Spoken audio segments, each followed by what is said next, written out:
Financial Planner. Follow us on YouTube.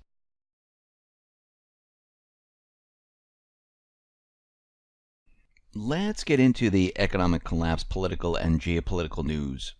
Now, we've been covering the Russian gate collusion hoax for quite a while now, and we realize, and if you notice, you really don't hear that much about it because the whole thing is completely fake. But there is a new development in the Russian gate investigation, and this might completely blast apart one of the biggest hoaxes in history. Representative Dana Rohrabacher has met with Julian Assange. This is the first U.S. congressman to do so, and returned with some spectacular news. He said that Julian Assange told him that he can prove the leaked Democratic Party documents he published during the last year's election did not come from Russia at all, and promised additional helpful information about the leaks in the near future. And of course, what does Assange want? He wants to be pardoned because he's stuck in an embassy and he wants to leave and he wants to be able to travel. So he's trying to make a deal, and he must, most likely, as we can see from all the leaks that he puts out there, he must have certain information of who exactly it was. Now, of course, in the past, we realized that we know who it was. We know exactly how this happened because from all the evidence and from everything that has been researched, we know that it was an inside job. And most likely all the evidence is pointing to Seth Rich. And this is why they're saying that he was murdered.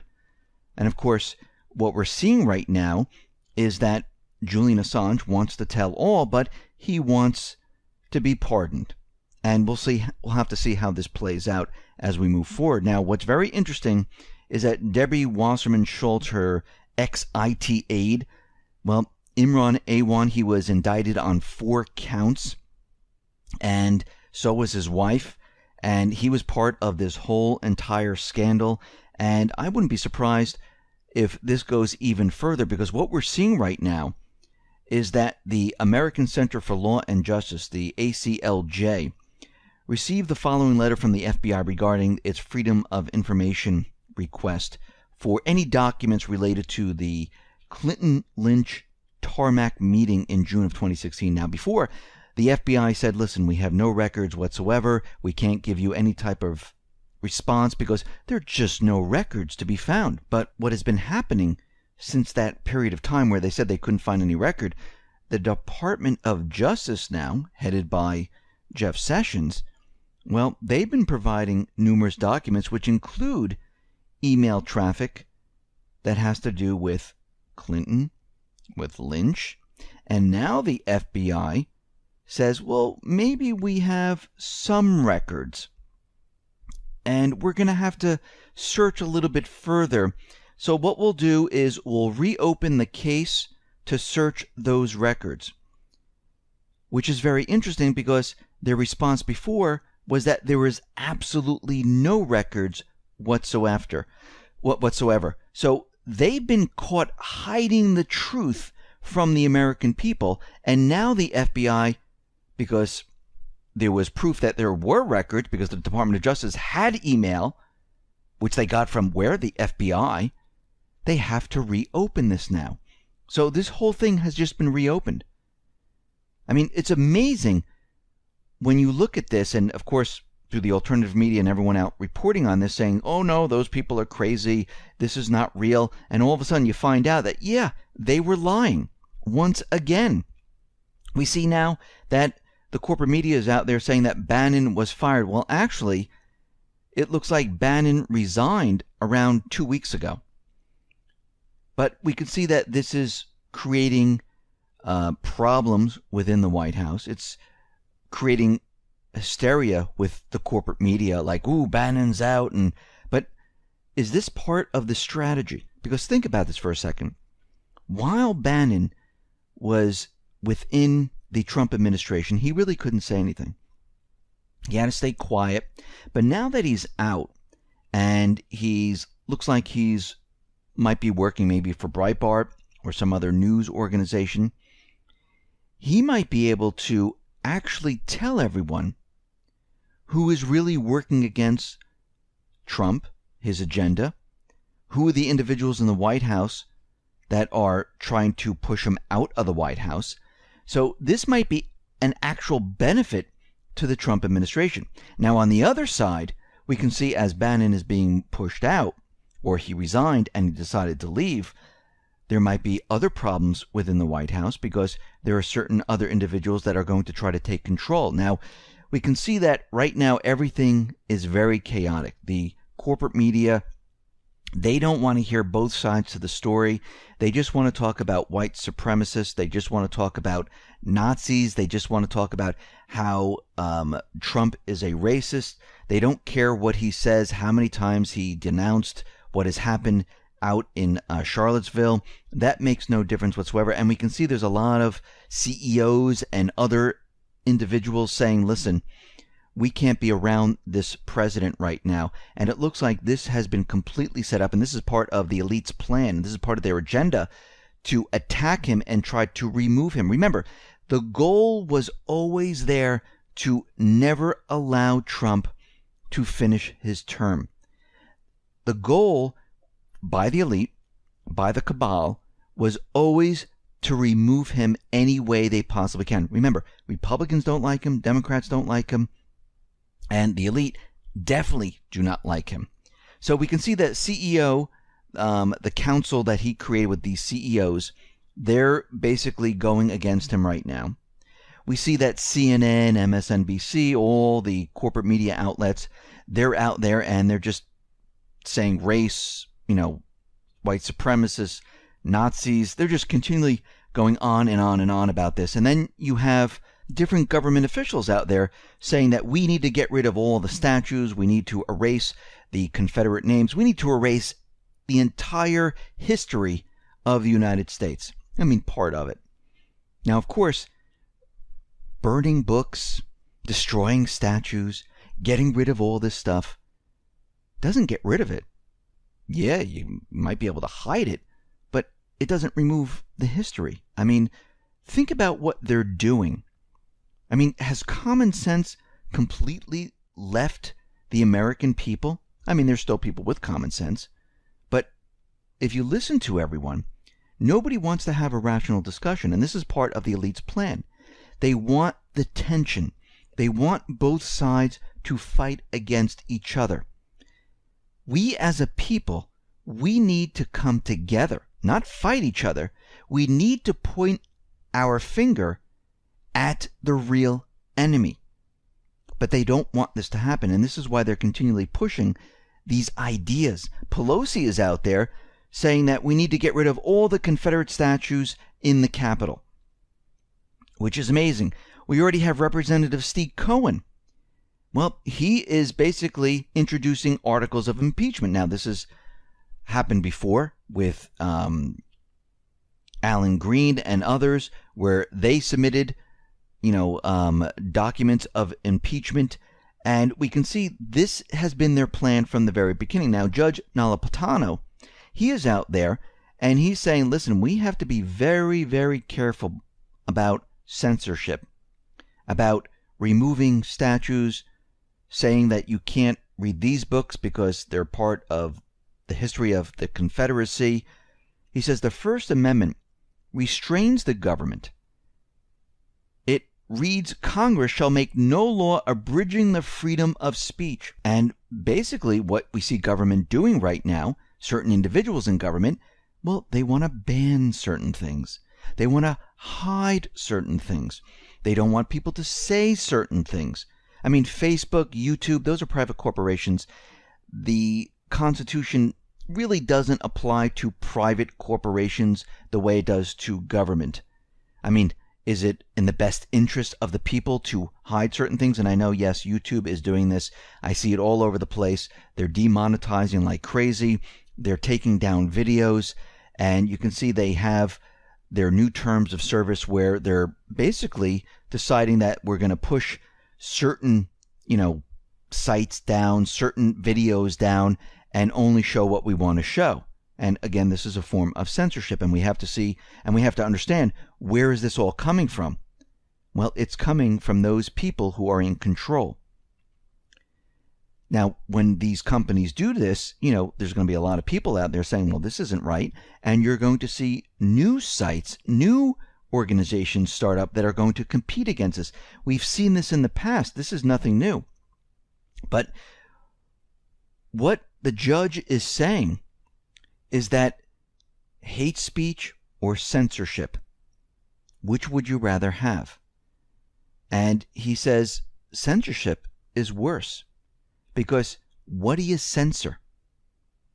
Hate speech right now, well, you can deal with that.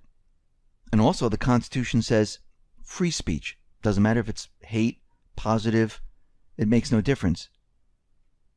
At least with the hate speech, you can challenge it. You can expose it. If you censor it, those people move underground. You don't know who they are. And you can't basically challenge it. And again, who's deciding what is hateful, what is not, what is good, what is not? It's a very slippery slope. And again, you don't have to agree with hate speech. Actually, when there is hate speech, it's actually better that it's out in the open, because you can go and you can challenge it, you can talk about it. I'm not going to say you're going to be able to make it go away, but you can expose it and you can show these individuals for what they really are. Now, what's very interesting is that all these government officials, they're starting with the statues. And it reminds me of the poem from Martin Niemöller, where he says, "First they came for the socialists. I did not speak out because I was not a socialist. Then they came for the trade unionists, and I did not speak out because I was not a trade unionist." And this was written back during World War II, during the Nazi occupation. And if you just replace some of the words with "first they came for the statues," you can see where we are headed. Now, what's very interesting is that this individual, Ian Much, he put up the obituary, "The Sad Passing of Common Sense." And when I listen to all these individuals today, it looks like common sense, well, it completely disappeared. And let me just read a little bit of this. "Today we mourn the passing of beloved old friend, Common Sense, who has been with us for many years. No one knows for sure how old he was, since his birth records were long ago lost in bureaucratic red tape. He will be remembered as having cultivated such valuable lessons as knowing when to come in out of the rain, why the early bird gets the worm. Life isn't always fair, and maybe it was my fault. Common Sense lived by simple, sound financial policies. Don't spend more than you earn, and reliable parenting, adults, not children, are in charge. His health began to deteriorate rapidly when well-intentioned but overbearing regulations were set in place. Reports of a 6-year-old boy charged with sexual harassment for kissing a classmate. Teenagers suspended from school for using mouthwash after lunch, and a teacher fired for reprimanding an unruly student only worsened his condition. Common Sense lost ground when parents attacked teachers for doing the job they had themselves failed to do in disciplining their unruly children.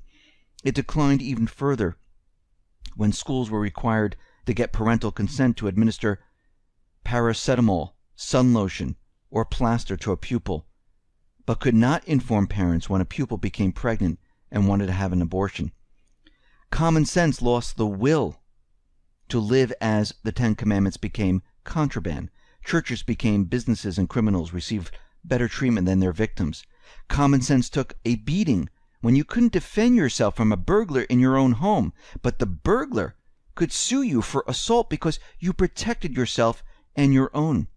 Common Sense finally gave up the will to live after a woman failed to realize that a steaming cup of coffee was hot.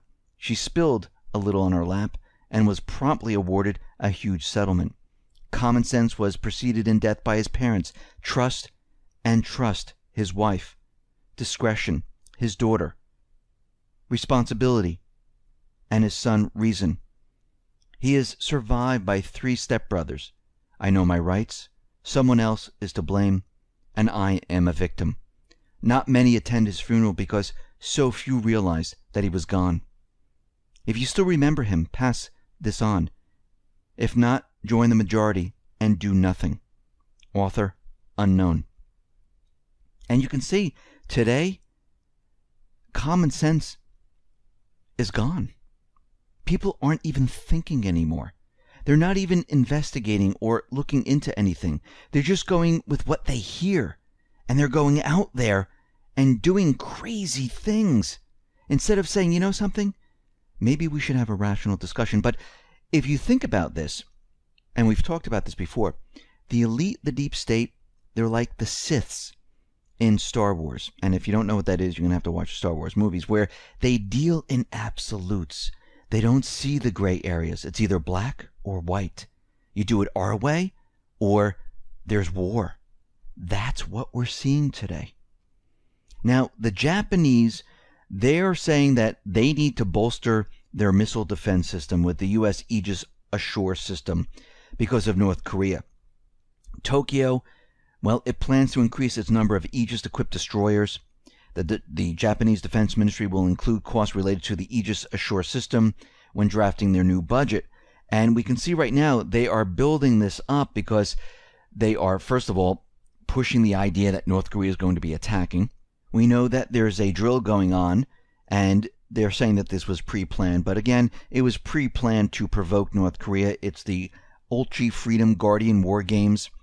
And this is the world's largest computerized command and control exercises. There's about 30,000 U.S. soldiers and more than 50,000 South Korean troops taking part in this. Japan is also taking part in this. And we have, nuclear-capable aircraft flyovers. They're flying over very close to North Korea. And basically, it's trying to provoke North Korea into doing something. This was why this was created. They do this quite a bit. The elite like to provoke other countries into doing something.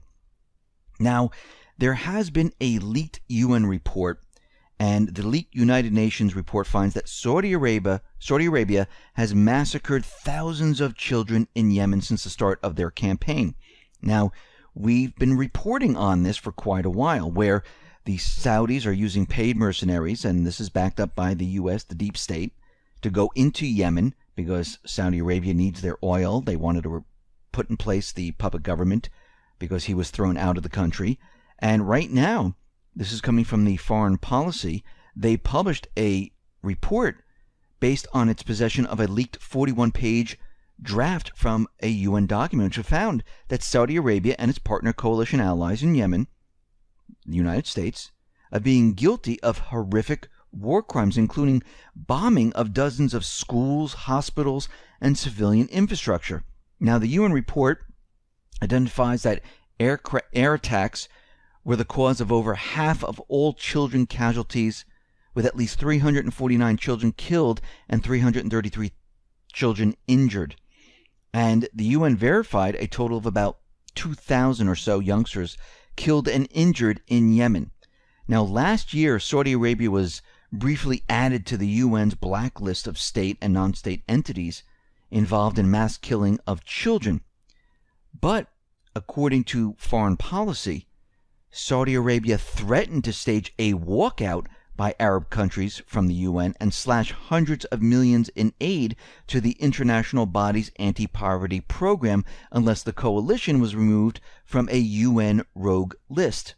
And the UN Secretary General Ban Ki-moon folded. He was blackmailed into basically removing Saudi Arabia from the list. So they threatened the UN, and the UN decided to do this. Now, I'm not saying the UN is a great body of individuals where they're doing the right thing, but they knew what was going on in Yemen, and they took the easy way out, just like most of all these politicians do. They always take the easy way out.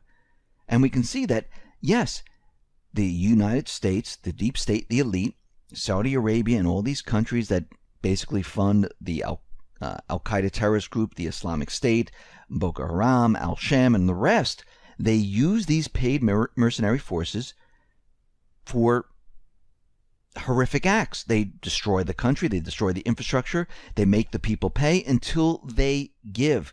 This is what they do. And it's funny that the people in the United States, no one is outraged by the war crimes that have been committed in Libya against women and children and families. How we were tricked into going into these different countries like Iraq because they had weapons of mass destruction, which never existed. I mean, shouldn't we all be questioning and having protests against that? But of course, that's hidden. The corporate media doesn't report on that because they say we're spreading democracy. No, we're spreading destruction. We're ripping families apart. We're destroying nations. That's what we should be protesting. That's what Americans should be rallying together and saying, why did we do this? But instead, they have us fighting against each other. Now, Syria is calling on the UN to force the United States and its allies to cease bombing civilians. They've gone to the UN and they're saying, listen, we're filing this report that the U.S. and the coalition forces, they are committing war crimes in Syria. And they have the proof. We see that Russia, Turkey, and Iran, they're working on de-escalation zones in Syria. Right now it is in Idlib. And as the Syrian forces, the Russian forces continually move forward, they're moving from west to east, they are basically setting up de-escalation zones in every single area because they're liberating a lot of cities, a lot of towns. And right now, Syria is saying, listen, the war is almost over in Syria. They're already setting up and bringing in Chinese investment, Russian investment. They're getting ready to rebuild in all these different areas. The refugees are pouring back into Syria. And if we can do this with other nations, and we know that Libya is calling on Russia, we see other countries are calling on Russia to come in and help the situation, to get rid of the terrorist groups, because what is happening right now, and we mentioned this before, the world is changing. The world is waking up saying, wait a minute, Russia was able to get rid of the terrorist groups while the United States spent years and years and years and couldn't do anything. So they're saying, you know something? We'd rather have Russia and China help us than the United States. And this is what is happening, and most of the Middle Eastern countries are saying, we don't want the United States in our country anymore. We see there was another terrorist attack in Barcelona, Spain, and once again, the chaos continues. A van hit, many different individuals. Some people were injured, some people died, and we can see from here in the United States, like Wolf Blitzer, he's saying, ooh, look, a copycat terrorist attack, just like the one in Charlottesville. And they're trying to basically bring this all in. But this is all chaos, which we expected to see. From now until Labor Day, the elite are going to push their agenda like you've never seen before, because this is the time period they love to play in. And we can see right now that they're not going to give up. Now, very interestingly, Russia extended a hand to Spain saying, listen, if you need help combating terrorism, we will provide professionals that will help with your problem. And Russia is doing this to many countries because many of the countries have seen that they are very successful in combating terrorism. And they get to the root of the problem and they get rid of the terrorists. And we can see that this is going to be a major problem from the United States. Remember, the world is changing right now. The world sees what the elite have been doing for all these years. And this is the last push that the elite pretty much have right now, because the Russian collusion thing is out the window. They need to get rid of Trump. They need to get back into power. They need someone in that seat. And I don't think they're going to stop with impeachment. I don't know how far that's going to get, but they're going to push this as hard as they possibly can. And I think the last thing they'll try, just like they did with Kennedy, they will try to assassinate the president, because that's all they'll have left. They won't be able to use anything else, because as time goes on and people start to forget, people start to talk, you can only keep the propaganda going for so long. Yes, they might be able to keep it going for a couple of weeks, but eventually people start to say, I'm getting tired of this. I don't want to keep this up. Even though the corporate media will keep going and going and going. It's almost like the Russian collusion thing. They kept going, but people started to lose interest. They didn't care anymore. The same thing's going to happen with Charlottesville, with removing the Confederate statues, moving all the names, and doing all this. Eventually what happens is people get tired. They go back to their lives.